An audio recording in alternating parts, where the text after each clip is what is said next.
Seat news को आपको स्वागत करछि मु अंजलि।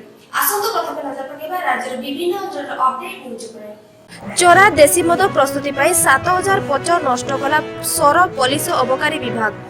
पुलिसिंग पंचायत नुआगां पोखरियाड़ी रे चोरा देशी मद प्रस्तुत होउतबा बेले खबर पाई अबकारी और पुलिस विभाग चढ़ाऊ करी एही 7000 पच नष्ट करिसंती। तेबे मजिस्ट्रेट भावे घटनास्थल रे उपस्थित थिले सर तहसीलदार देवी प्रसाद दास। तेबे पच प्रस्तुत पाई व्यवहार होउतबा 50 लिटर 140 प्लास्टिक ड्रम को जबत करिछि अबकारी विभाग।